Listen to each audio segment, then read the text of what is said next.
around 11, Ronnie. Is that it? Right.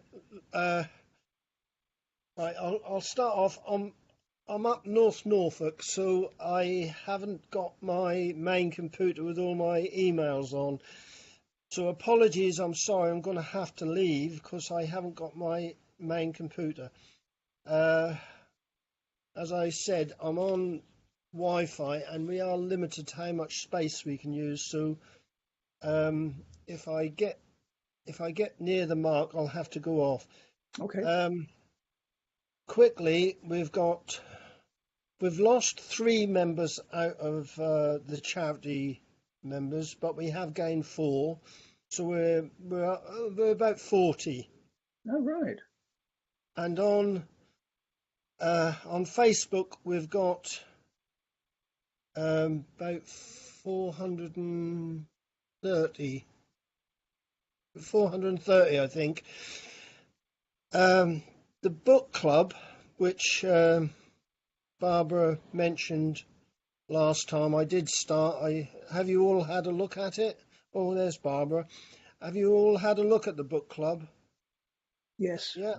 If you had a look, yeah. It seems to be working okay, and we have now got. I did automatically put our charity members into it, and we have gained another 40, so we've got 80 members of the book club. Right. Good. And it seems to be going quite well. I've got some things I'd like to add to it, but we'll talk about that in a little while. Is this everything you wanted, Barbara? Barbara? She was there. She's gone again. I think, Barbara, your speaker's on mute. Your microphone's on mute.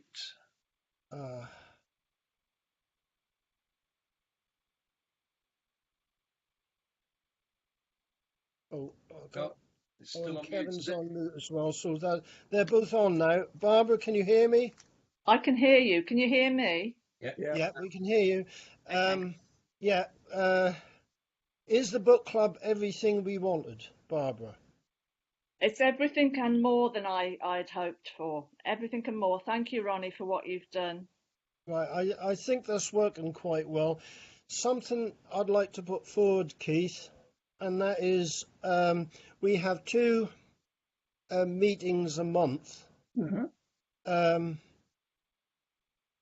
Do we make one of those meetings for the book club?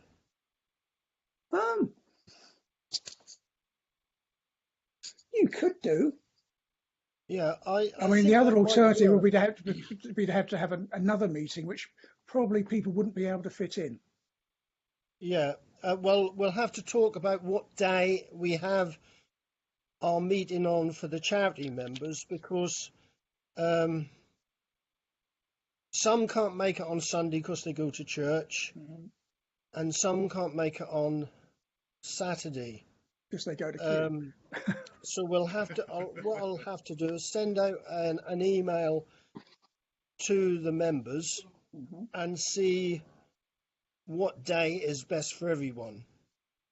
Okay. Okay. I mean, the easiest thing for us in the UK is to have it in an evening, but that wouldn't help those in Australia or New Zealand who are in bed at that time. Yeah. So maybe an email to all the members asking what day would be best to have the meeting for the charity members, and then what day would be best for the book club. Right.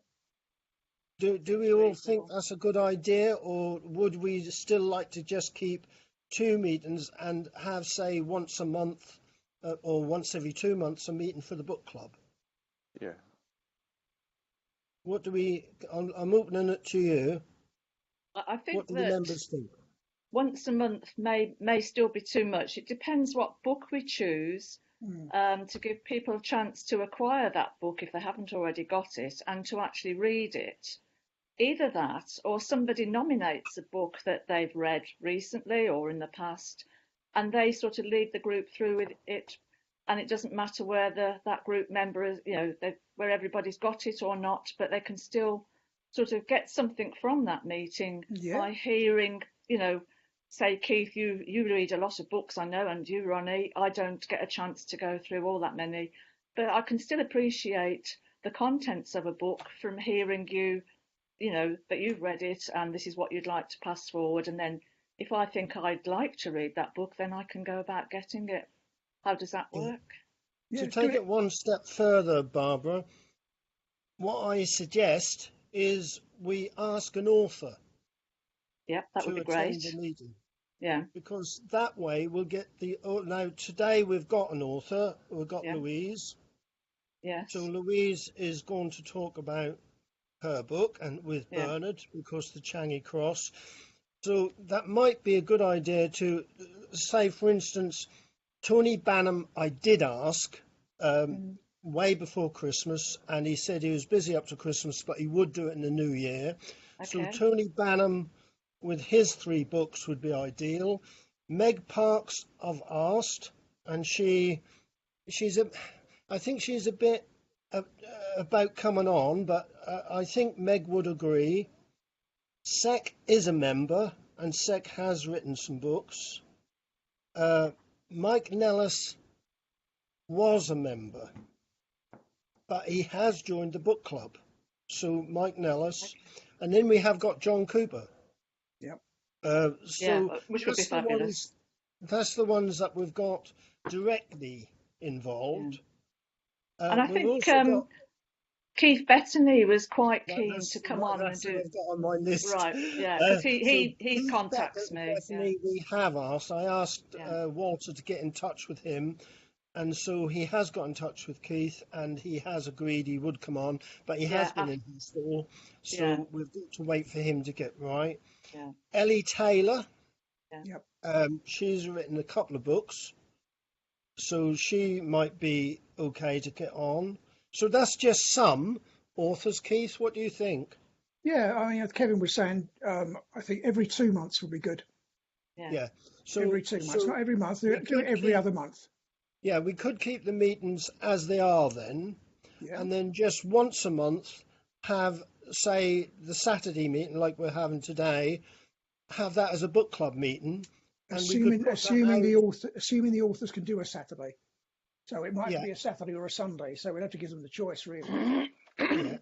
What I'll do is I'll send out an email and see what the reaction is from all the members. Yeah, good idea. So I think a book club meeting, and either put out within, because the book club pages are secure, same as our charity ones. The book club can't get into our charity, so don't worry about that. The charity section is completely separate. Yep. The book club is a separate entity altogether, although the charity members are automatically put in there. So the secure pages which we've got now are not open to the book club. Okay. I've done it that way. But I think if we did a video with an author, we could. All right, Martin. Okay, Martin. He's gone quiet. He's thinking. not usual for you, Martin. Anyway, so I think put a video out on the book club pages or on Facebook to get more people involved, as a come on. The same as when we start talking about the Changi Cross today, I can take that piece out, just that piece, and put on either Facebook or the book club. So we are promoting the book club and the charity membership. Is that all right, Keith? Yep, that's fine. It sounds good. So we're okay with that. We'll start doing something about that. Okay. Yeah, sounds good. Is everyone okay if I take out when I get home? If I take out the piece about the charity, about the Changi Cross and put that either on the book club or Facebook. What do we think? I think as this is our first one, see how it goes, see how you feel when you watch the video rerun, and then I think it's an ideal one. It's a book that's not too thick, it's a complete story in itself, Louise, isn't it? Which is why, having seen Bernard there, to me this was the ideal book to start with, because it's not too hefty a tome. It's a reasonable length. So have a look at it, Ronnie, and put it on both if you think, because I think the idea of attracting more people in is great, and this is a very good book. Firstly, the content of it, and secondly, a good book to be able to discuss virtually in its entirety today, and use it as an attraction for people to join us. Yeah, plus that might help. I mean, Louise has come on automatically because she's a member, but if we can put this on, that will help Louise's book. Yeah. All right, Louise. So that wouldn't be an advert for your book. Is that okay with you? So I think if other authors see this and Louise talking about her book with Bernard, we might entice other authors to say, yes, I'd like to come on, because that would be a good advert for to promote their book. Yeah. The nice thing is 2004. If we look back, Keith, 2004, Pen and Sword, after being in touch with them a little while, they did give us 25% off. So I gave the lady, I can't remember the name that began with L. I gave her an email and just checked, and she okayed it that we could use it in the FIPO book club. Oh, brilliant. So we have got 25% off Pen and Sword books for the book club. And I have put on there the code. So within the book club, the code is there so people can claim 25% off. Okay, so that's a nice thing. And I have made her a member of the book club. So hopefully we'll get a little bit of feedback from Pen and Sword. All right? Sounds good. So that's right. Now, are we all okay with that? Is there anything else anyone wants to add to what we've just said? The only thing I'd say, Ronnie, is if you get Tony Bannum, I actually wanted one of his books last week or the week before. I looked up on Amazon, and all three were in the £100 odd mark upwards. Yeah, well, Tony has always been a member of the FIPO community, and I get on really well with Tony. Yeah, but what? I'm only about. Yeah, well, what I mean is that.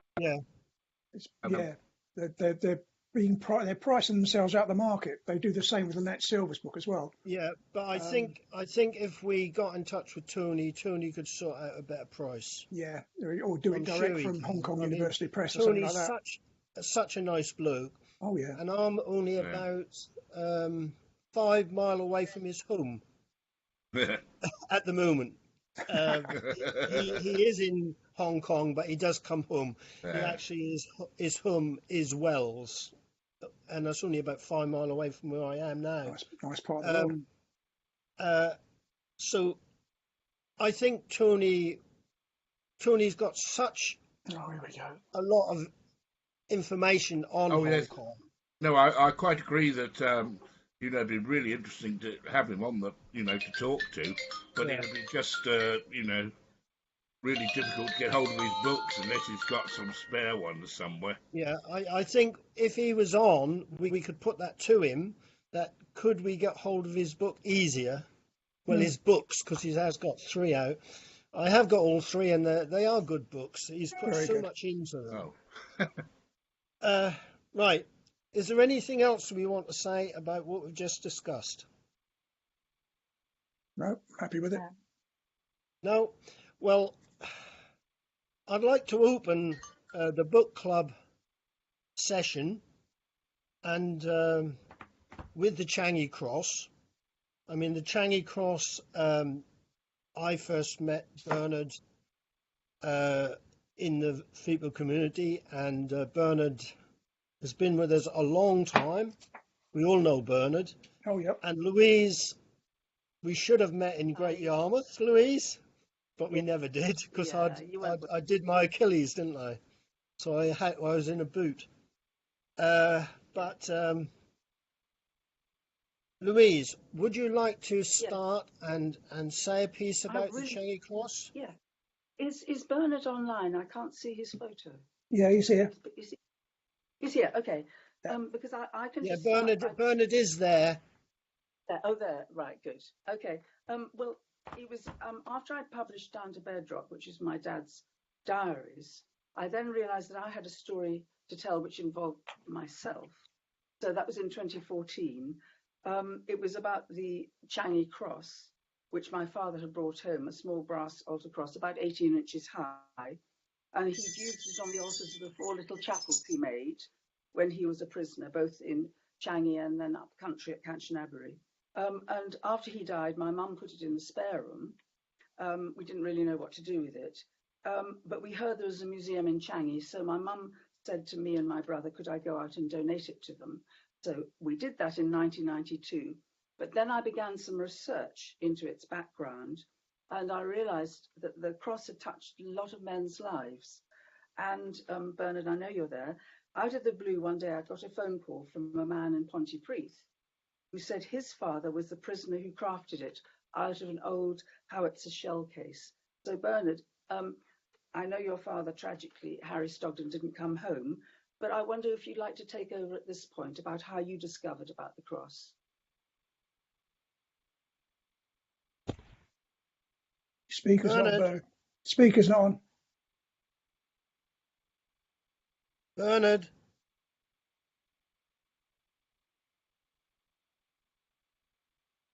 No, Bernard is on, but he might be having trouble with his computer. Okay. Well, in that case, I'll just finish what I was going to say about the book, and then he can join us when he can, because for him, the cross was the only link he had with the father.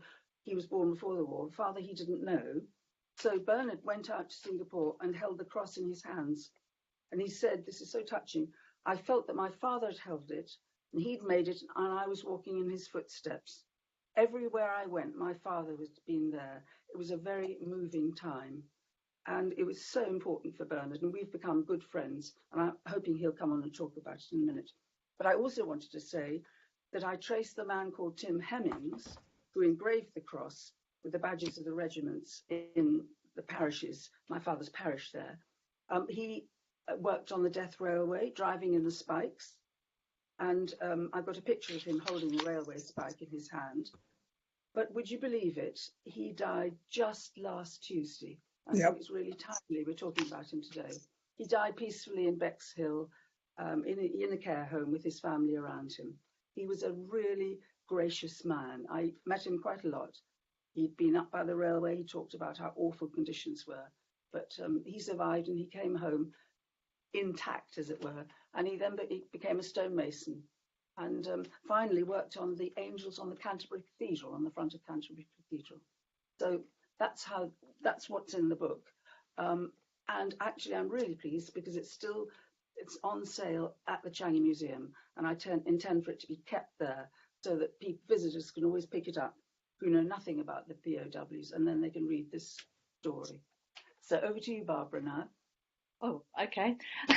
Right. Well, I got your book at the conference in Liverpool a couple of years ago. I think it was quite hot off the press at that time. It was, yes. Yeah, and it's a fascinating story.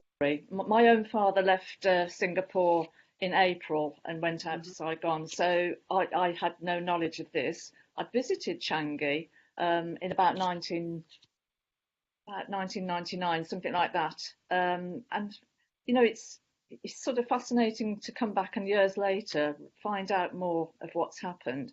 So it is a fascinating story. One thing I wanted to ask is that I just wondered whether Jack Chaplin was still alive, because I No, think no. he's okay. Yes. It He was just very involved. No, well done. But he was very involved. He lived in Suffolk. Very involved in tracing all the stuff from St George's, the converted mosque, which my dad used as a church. And he was in touch with my mother.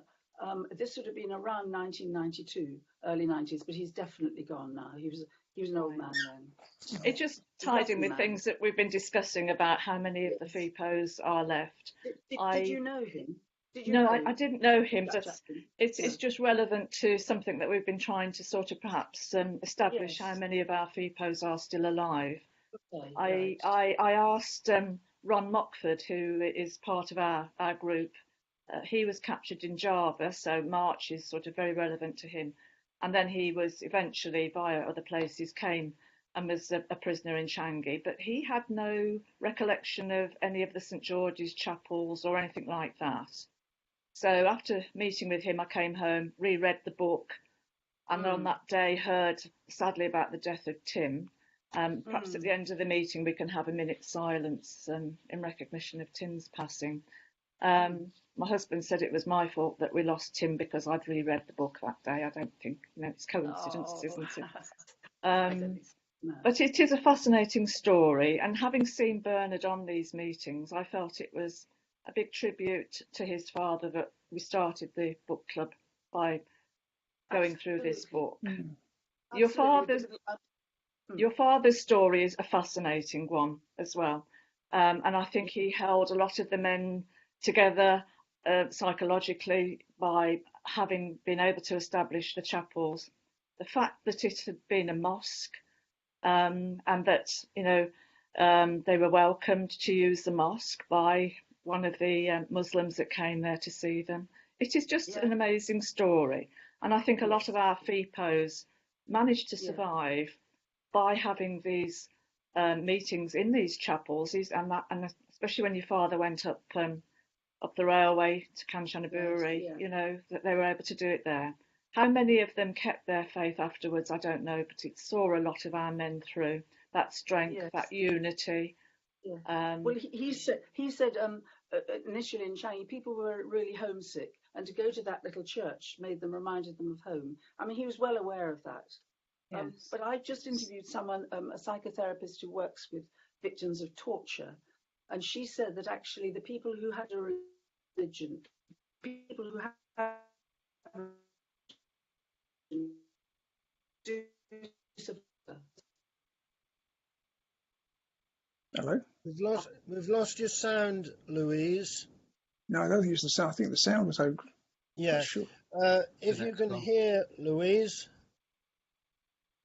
Internet's No, gone. she might go off and come back on. Louise did send me an email about Tim the day after he died, and I did put it on. Yeah, saw that.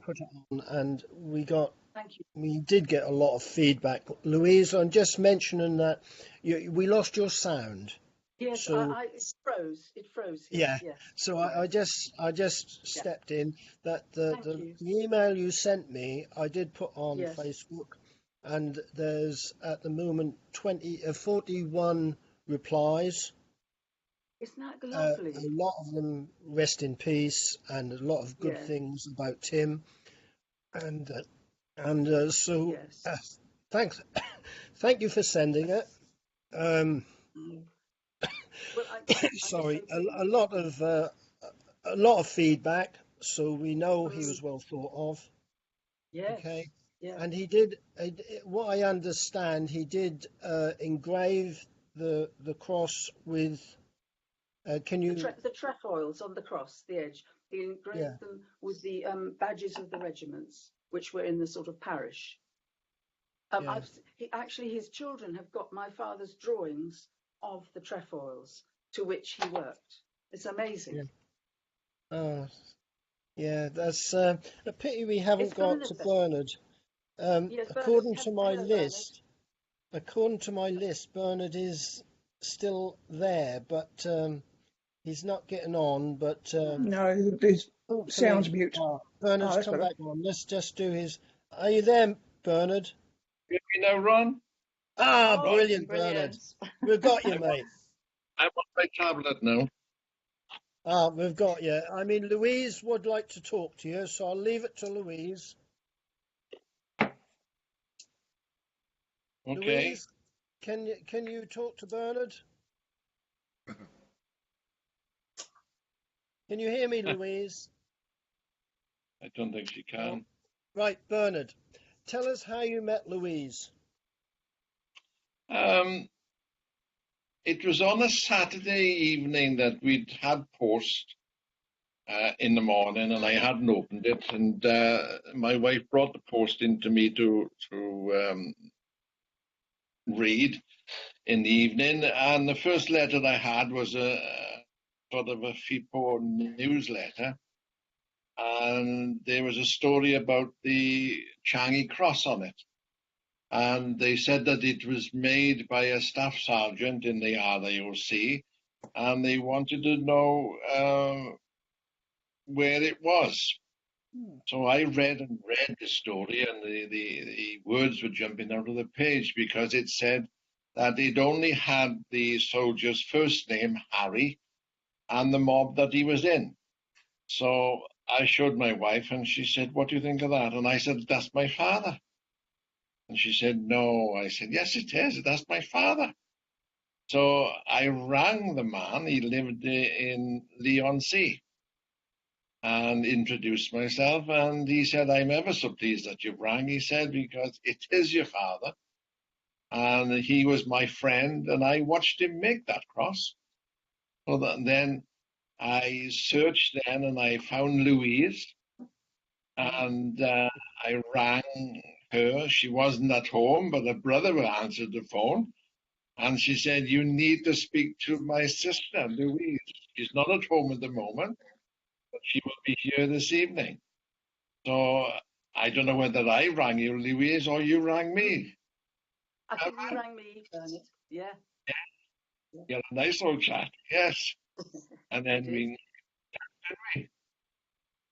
I came to your home for a Sunday dinner. You did, and Yeah. we Oh. went on from there. yeah. Bernard, Yeah. can you turn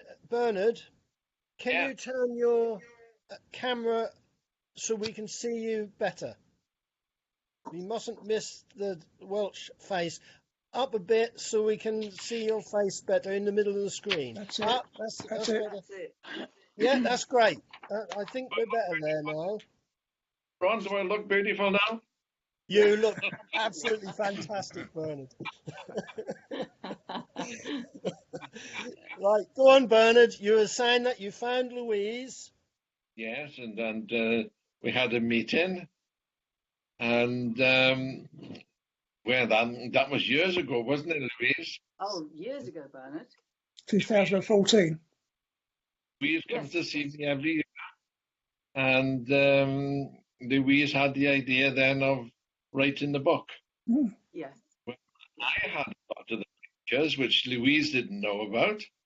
I had No. pictures of the park, and I sent them to her, and I can remember Paul, Louise's husband, rang me, and Yeah. he said about the one photograph. He said, "Could I email it to him?" So I did. And then within 5 minutes, I had this phone call, and the man shouting down, "It's him! It's him!" Yes. And I said, "What him?" And he said, "That's my father-in-law." It's 10:30. And I had all these photographs in my father's belongings. Strange, wasn't it? Mm. Those are the photos. I don't know if you can see them. Yep. But the thing is that Bernard's father, Harry, took those photos of my dad because they were so proud of the cross. Yeah. That's right. Thought. Yeah, so proud of the cross they made. And Yeah. Louise, your dad, can we call him Eric? Of course you can call him Eric. Of course Yeah. you can. Eric took the Eric cross Cordy, yes. up the railway. You hear that, Louise? Sorry, Eric it's took breaking. the cross up the railway. Oh, Can you yes, he explain? did, yeah. Yeah. Yeah. And when he was in Canterbury, of course, it was horrific conditions there, the hospitals. But he finally made a little chapel, or the prisoners did, and put the cross in the chapel there. It definitely gave the POWs a lot of hope. Mm-hmm. And when I went out to Canterbury, Chang in the museum recently, the cross was all tarnished. It looked rather green. And I said, you've got to polish it, because that's what the prisoners saw. They saw a shining brass cross, which for them was a sign of hope. No way would they let it be tarnished. So they've agreed they'll keep it polished now. It's really important, I think, because it was a sort of symbol of hope. Yeah. Yeah. They didn't have many lovely things, but at least the lovely things they had, they could take care of. Yep. Yeah. Yeah. My dad did say that my dad wasn't religious. No. But he said that the religion gave a lot of the POWs hope. Yeah. He said to keep going, to see it out. That's what Bob Hucklesby, he's not religious either, but he said in the war, faith had a purpose. Yeah. Which is interesting. Yeah. The faith to make it home. Yeah. Faith to feel there's something around that they're not just, victims of the circumstances. Yeah. Yeah. Bernard, later on, you did get in touch with somebody who lived very close to you. And yeah. Can you tell us about that? I put a story in the in the newspaper. It was a South Wales newspaper, and when it came out on a Saturday morning, the phone was non-stop. People ringing, and the first phone call that I had was from a North Walian man by the name of John Roberts. And he said, did you put the story in the newspaper? And I said, yes, I did. And he said, I want you to promise me right now. He said, I don't know you, but I want you to promise me that you'll come and stay with me in Singapore. I live and work in Singapore. I know about the cross, and I'd like you to come and stay with us so that you can go and see it, which we did. I think we went the following... Yes, I'm trying to think what year it was. Anyway, we did go. We had a lovely time. I was introduced to oh gosh, I can't think of the British High Commissioner, and I had breakfast with him. It's also so very important sort of thing. I felt I was like royalty. That's lovely, Bernard. Yes. And then I met the Singapore head of state, and we had, and I was made to sit next to him, and it was lovely. This was all before you saw the cross. No, it was. I had a second invitation to go. The Singapore Tourist Board invited me to go out. They built a new museum at a cost of $3 million, and I went, and I was guest of honor at the opening, and I placed the cross where it is today. Or I don't know whether it is there today and I placed it on the altar. Explain, Bernard, explain your feelings when you actually saw the cross for the first time. Here I couldn't keep my eyes dry. And when I held it, and I examined how my father had made it, and looked at the back, and it all soldered together, and I thought, well, how did he do it? Because they had very little, did they? But you told me that was made out of a bombshell. Yes, it's made out of a 4.5. Howitzer shell. Yes. He'd cut it down. He'd cut the base off, and then he'd cut the base in half, and then he'd cut the strips for the cross itself out of the shell. Well, I wouldn't know if they'd done that, Ron. I don't know. But they would only have had a hacksaw, would they? Mm. He did a good job. Yes. Was your father? Can you remember if your father was religious before he went out there? No, I know very little about my father. I can't ever. I mean, I was only 4-year-old. I can't ever remember seeing him, but I must have, obviously. But no, I got no memories of that at all. But then later on, you did get in touch with somebody who was actually on the ship where your dad was buried. Yes, and this was a man. He was living quite local. He was living, I'd say, about 10 miles away. And he had read the story in the newspaper, and he said, I buried your father, he said, at sea. And I said, did you? Yes. He said, I was 21-year-old, and I was a ship's petty officer on HMS Speaker. And he said, your father's body was transferred to our ship from off the American hospital ship, which was the USS Avon. And he said, we sailed out to free waters and we buried your father in the sea at Nagasaki. And he had an album, and it was full of the pictures of the ship. How when the war ended and they were bringing the prisoners back, that they threw all the airplanes, because it was an aircraft carrier. Mm-hmm. They threw all the airplanes in the sea. Yep. To put the prisoners up. And Louise, just a minute, Bernard. There's the Boogler. The Boogler, Bernard. We've got it in the book now. Tell us about the Boogler. I was invited to go to a ship's reunion at Birmingham. And I met a lot of the old ship's crew there. And the one man came up to me and he said, you got the picture of your father's burial at sea? And I said, yes, I got that. I said, I can see my father's body. That's right. And he said, I was the ship's bugler. And he said, I was the one that was giving tribute to your father. That's the man there. That's the man. And he said, that's how I was there. He said, I belonged to the Salvation Army. And I played the bugle. And he lived very close to you in Wales. Not the bugler. Oh, not the bugler. That was the petty officer. Yeah.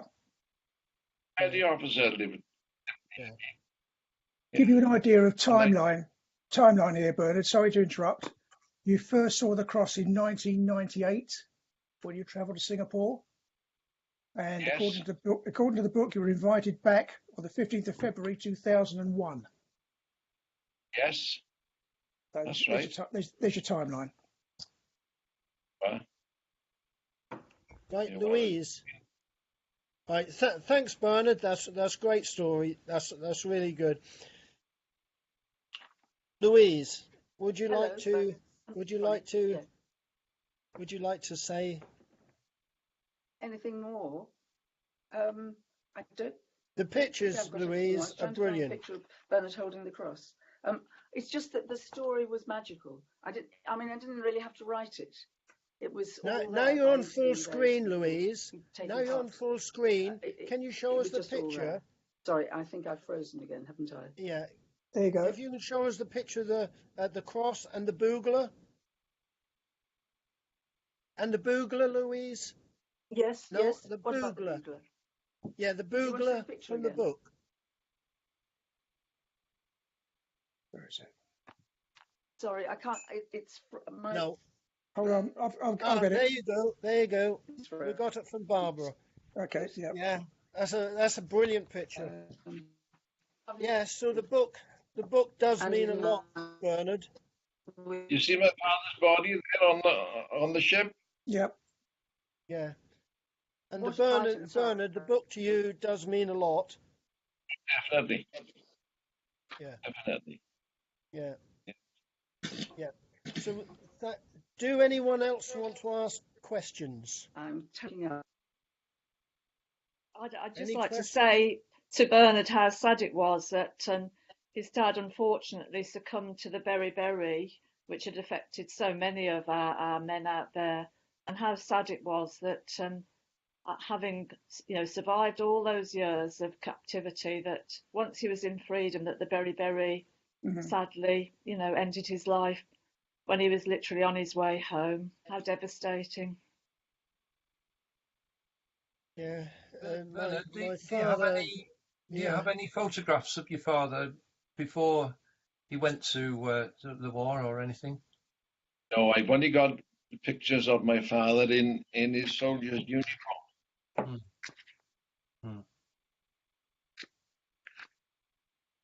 Sorry, I was wetting my thing.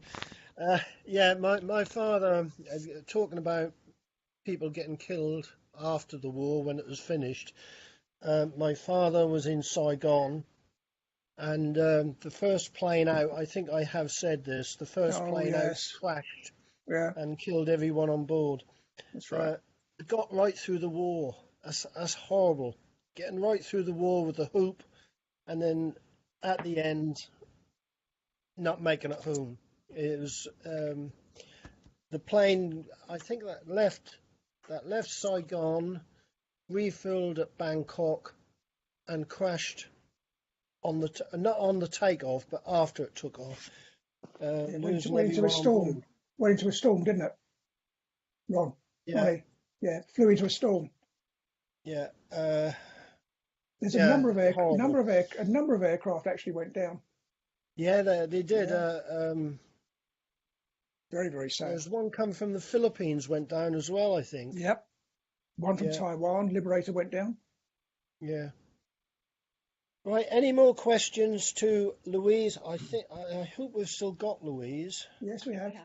I think she's gone on to mute, but I think that the artwork that Louise was lucky enough to have for the book really creates the atmosphere. The pictures by Eric Stacey and Des Bettany, they really bring, you can almost feel the atmosphere of it there, and it illustrates it really well. Better than sort of photographs, because those are the men putting, those two men putting their actual feelings into those paintings that they did, and I think it illustrates the book absolutely beautifully, that it was done at the time, so yeah, thank you for using those, Louise. I think they make the book, I thoroughly enjoyed it. If you Yeah, can that enjoy was, a book about that. And Louise, are you still with us? No, she's not. Dropped off. Louise, can you say something? You'll come on screen.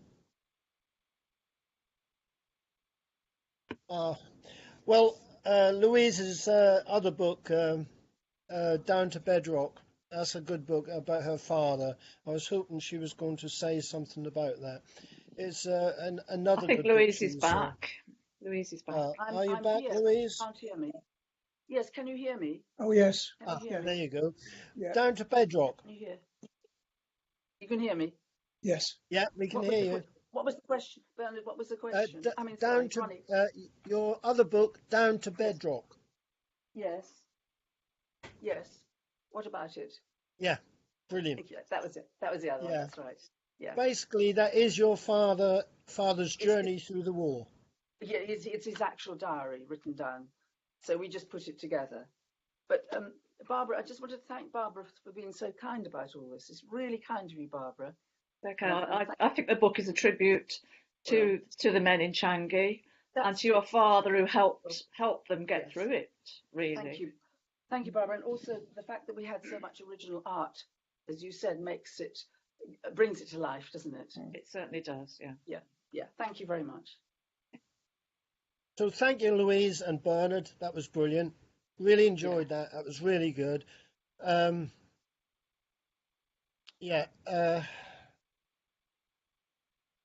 we've covered quite a bit there, and I mean, we've covered Bernard and we've covered Louisa's book.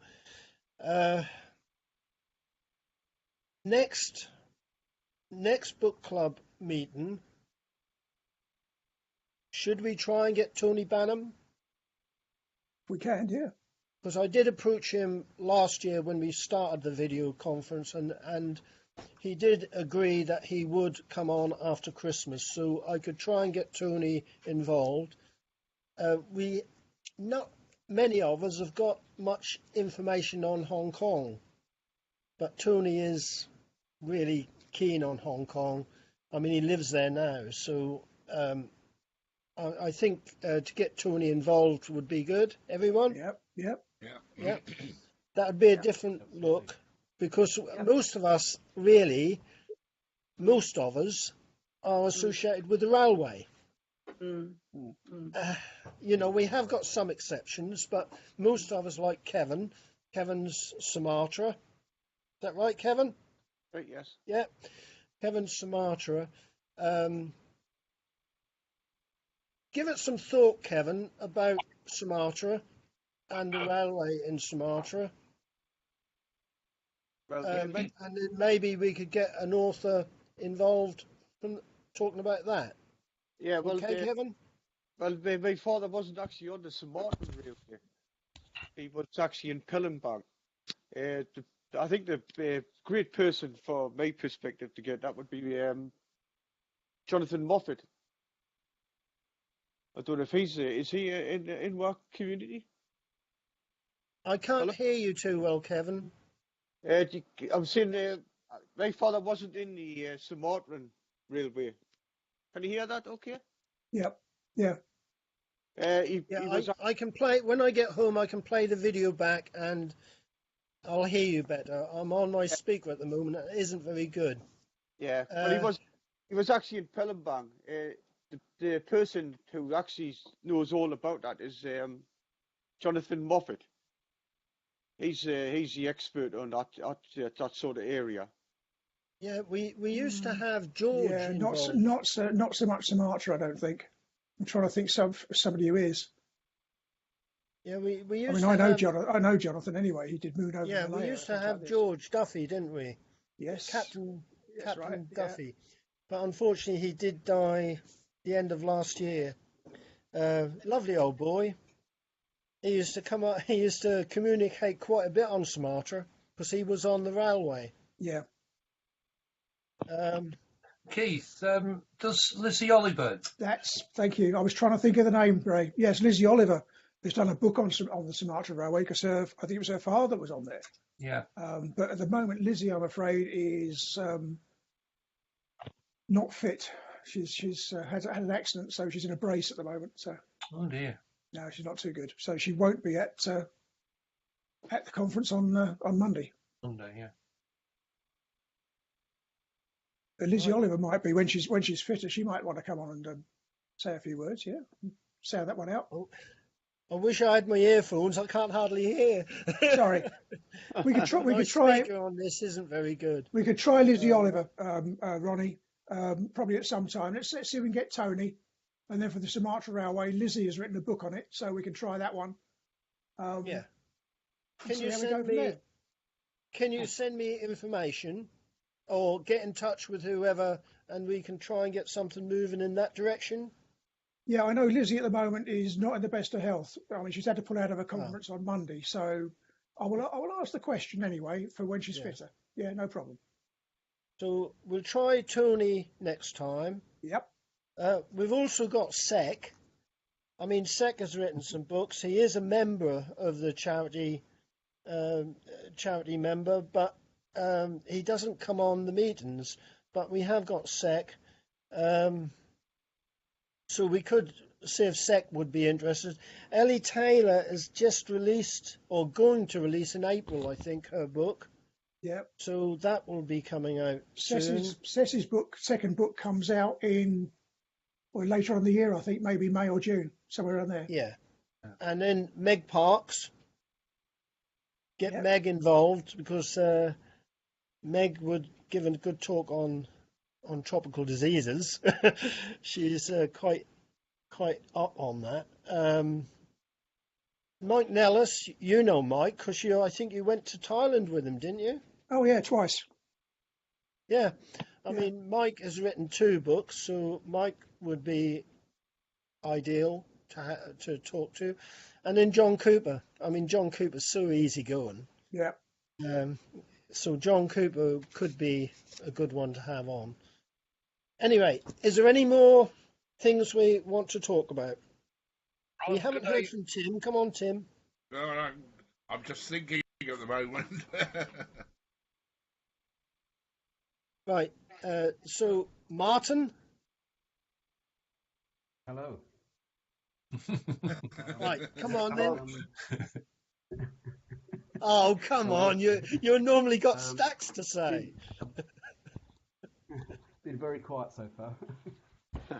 Are you still recovering from Thailand, Martin?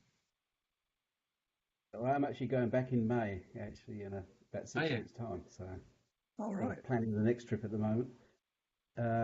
So, yeah, essentially, where I'm at the moment is I'm actually very close to publishing my book, which I've been writing and researching for 10 years and writing for the last 5 years. So that's now getting to the stage where it's getting formatted.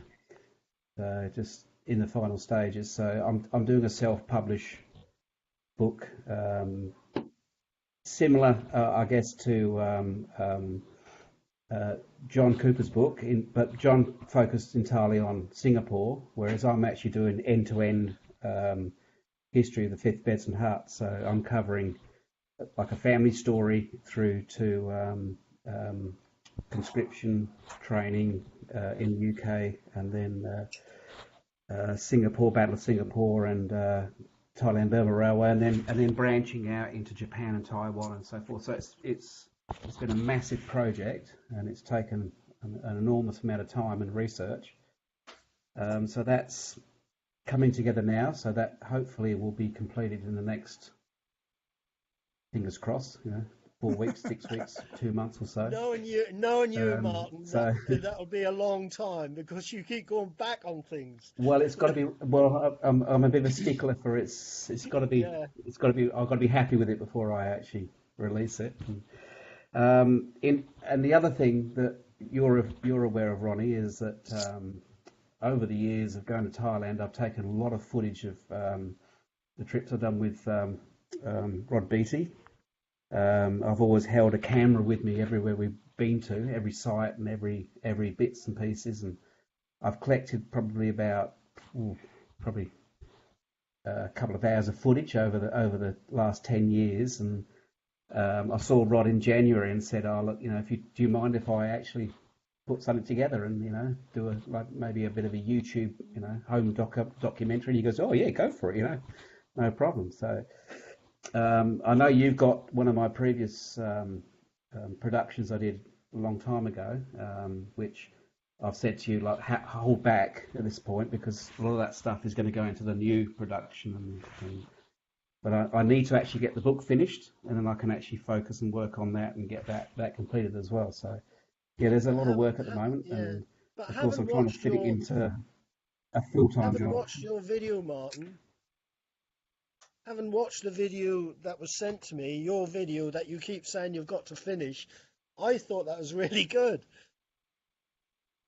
Yeah, look, I know, but it's what I want to do next time is predominantly use all that footage, telling the story about Rod, and the great work he's done in Thailand, because I've got some pretty good, up and close stuff and some pretty good places that actually don't exist anymore, and that's probably one of the great things is that a lot of these parts of the railway actually have been reclaimed by farmers and tapioca and agriculture, so they actually are no longer there. A lot of the embankments have been filled in or pushed over and so forth. So yeah, I want to sort of recapture all that sort of stuff. So yeah, it's coming. It will come.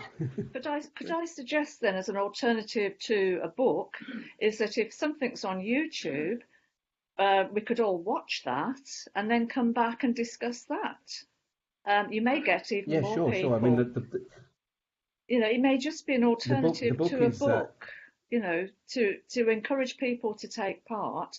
If we know that there's something on YouTube that we could all watch, and then we can all come back and say how it's affected us, and the person who's put the item onto YouTube can be there to say, well, this is what I actually saw. It may just be an alternative to reading a book. Yeah, I think that's a great idea, Barbara. Yeah, sure. I mean, I found a clip on a website called Snag Films about the American trip. I can't remember what it's called. Is it JPAC or something like that? They went back to one of the islands in the Pacific to recover some remains of prisoners that had been captured there. A very interesting film, and I thought then that as an extra to the book club, we could have a page where we could put some links to YouTube videos or like the Snag Films. We got 3 or 4 different films about the Far East on there, and it's just good as an alternative, to an hour or so just watching something like this. So, what do you think, Ronnie? We could put up a page with links to YouTube videos, etc. Yeah. I'll bear that More one in work mind, for you, Ray. Ronnie. Sorry. Right. Martin has got quite a few videos on, haven't you, Martin? On YouTube. Yeah, I've done quite a few over the years. Yeah. Well, look, essentially, my video passion comes from. I used to be a skydiver many years ago, and when I gave up skydiving, I loved filming and putting small productions together. So then I started working on the little bits and pieces I'd collected in Thailand and started putting little stories around it.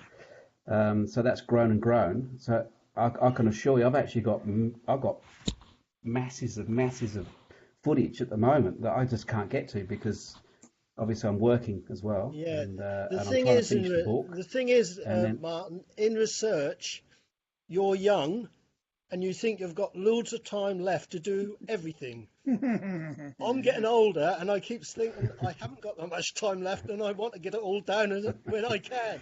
That is the difference, mate. I'm trying to fit it in. Yeah, that's the problem, isn't it? For a Can I full-time job. also suggest as a absolutely. diversification? Sorry, Martin. Carry on. Well, let me go back then. As we all, it tends to be centred on the railway, and not all of us, had FIPOs on the railway. And if looking to the future for books, at the conference last year, there was a chap who I talked to quite a bit, who's doing research into Borneo with the aim of putting out a book. And off the top of my head, I can't remember his name. Keith, as part of the conference group, may remember. Came and talked. He'd got this really strange picture of where he was going down the road, and it looked as though there were ghosts on his screen. Oh gosh, yes. Yeah. Yes, Well, he I know is going to publish a book, and maybe we could contact him. Yes, I retired Royal Artillery Major, I think. That's right, and he was an extremely interesting man. And as I say, maybe as part of his book, and to avoid all of the the club being part of the railway, to diversify, maybe if we could trace him, see if his book's going to come out. That again will attract people, because the story of Borneo is something that we all need to know about. One of the best books on Borneo, Sandakan, is Lynette Ramsey Silver's. It's really a fantastic book. She's put so much research into it. Unfortunately, she is in Australia, so to get her to do, Martin now and again does break up, and it could be a bit awkward getting her to do something on Borneo. But that is, when I did do the Roll of Honour for Sandakan, I did get in touch with her, and she did give me loads of information. She was quite good. She was, and she let me use her roll so I could go further with it and put things together. She's a nice woman. Oh yeah. But Yeah. again, she's in Australia, and the communication between us and Australia sometimes is not brilliant. Yeah. So to And the get other her to thing, do, as a way of diversification, is the chap again at the conference who spoke about his father in the 1010, when his father was murdered by the Japanese. Oh yes, his father committed suicide, didn't he? No, wasn't his father shot? I'm not sure. His father was. You're thinking of Nigel Stanley. Probably. He was a doctor. Yeah, The yeah, 1010 yeah, atrocity. yeah. And maybe we could cover something on that as well and invite him to come and talk. Although when I spoke to him afterwards, he was quite emotional, obviously. Yeah, very But emotional. just by way of diversification from not everything being sort of, yeah, and I don't mean to be awful about this, I think to attract people to come and take an interest in this and go to the future, we must, have other things, other topics yeah. available for discussion. I think as I Keith hope you don't hate me for that. would say, we've brought this up before. I think his name was Eric, but every time I mentioned the railway, he jumped Oh yeah, because the Sumatra Railway. yeah. I think his name was Eric. I'm not sure, No, but I haven't heard he from got him for he got ages now. quite passionate about it, didn't he? He was Very very passionate about passionate it. about the Yeah, Sumatra Railway. But then George Duffy was ever so good on yeah. the Sumatra Railway because he was on it, and he used to give us loads of information on it. His website, by the way, is still up and running, Oh good. so you can still get into his website. Unfortunately, I didn't know till this year that he passed away the end of last year. He was ever so good. It was ever so good within the feeple community. Right, it's just gone 11, and I'm having trouble this end Yeah. with communication. Yeah, I think we all are. Before I stop the record, Mm. could I just ask Louise to Yes. say a little bit about Tim? Oh, well, just that Did you want to say anything about your book first, Louise? No, it's just that he did tell me a lot about what it was like on the railway. He said he told me the story about how if they were punished, they had to hold a boulder in the sky, boulder up, and they were turned around facing the sun all day until they dropped the boulder. He told me that story several times. I said, did it happen to you? And he didn't answer that one, so I think it might have done.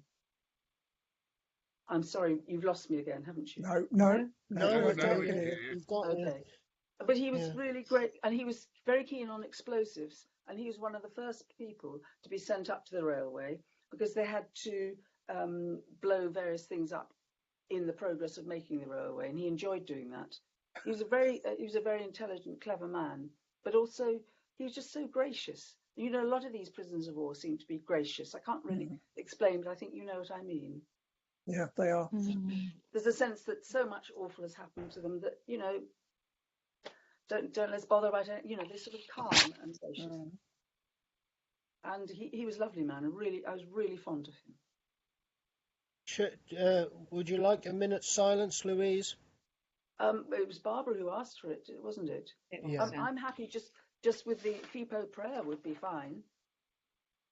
Or have you got anything you'd like to read about him, Louise? No, I'm sorry. No, No. I'm going to his funeral in a couple of weeks' time. And if there's a nice note there, I'll send it to you, shall I, Ronnie? Please. And then you could put it on. If there's a nice tribute, I'll let you have it. Yeah. I when I get back home, I will do a page for him. Excellent. Within the Roll of Honour. And if you've got anything else I can add, by all means send it to me and I'll add it into the page. Okay. I feel his family should do that because his son and daughter-in-law are quite active, but I know they don't belong to any FIPO society. Right, it's 11:05. Should we just have a minute's silence remembering Tim and the Changi Cross and what it meant to those who saw it and and what it really meant to those when it was taken up country. Just a minute's silence.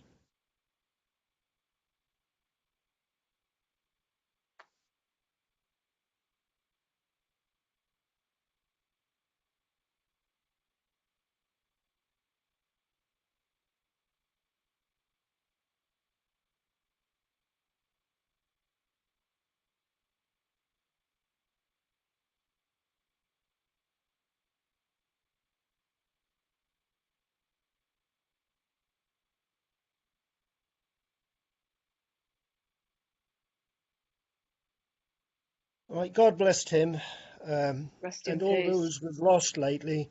It hasn't been a very good year, to be honest. No, We have it lost hasn't. quite a few. But when you think of their age, they've done quite well with all they went through. I mean, Absolutely. they've nearly reached 100 or just over 100. So, Yeah, when I I mean, how many of researched, us are going to reach that? when I How many researched of us was will reach that? one of them I researched, Ronnie, was 103 when he passed away, and he was captured in Yeah, the first hours of the war in Shanghai. yeah. Right. The feeble prayer. Who would like to read it today? Anyone who hasn't read it before? Would Louise like to do it as it's, you I know? have done Louise? it before. I've done it She, before. yeah. Okay. Yes, Shall I have do done it? Have done it before, Louise, but have you still got it there? Yes, I've got it right here. Right. That seems appropriate that you do it today Okay, all right. as our author of the day. Okay, I feel really honoured. Okay, Right. I'll Leave read it the to you, first. Louise. Okay, Up to you. the FIPO prayer. And we that are left grow old with the years, remembering the heartache, the pain and the tears, hoping and praying that never again man will sink to such sorrow and shame. The price that was paid we will always remember, every day, every month, not just in November. We shall remember them. Thanks, Louise. And thank you for coming and talking about your book with Bernard. Thank you for listening. It was really good. Thank you. Thoroughly enjoyed it. Thoroughly enjoyed it. And, oh, come on, mention the other book. The one I love. Come Oh, on, it's up to you. okay. Eric and Scrunch. Yeah, brilliant. Yeah. I think that is really, that's got to be a first, Louise. Yes, And yes. look forward to the follow-ups. Yes, all right. We want a series of them. Well, we could talk about that. Maybe other people have got stories. Oh, I thought that was, children. that really meant a lot. Yeah. That yeah, meant a lot good. behind the scenes. And that really was a good book. I gave it to Um, my for those who- granddaughter for Christmas, and Oh, she good. loved it. Yeah, Oh, good. Yeah. I'm so and glad. especially as my father's name is Eric, you know, it That's sort of good. rings a bell, a You resonance. could make it connect. Absolutely. Yeah. I'm so pleased. Good. Thank you. Thank you. Right, it's been a good meeting. I'm going to switch to record off now.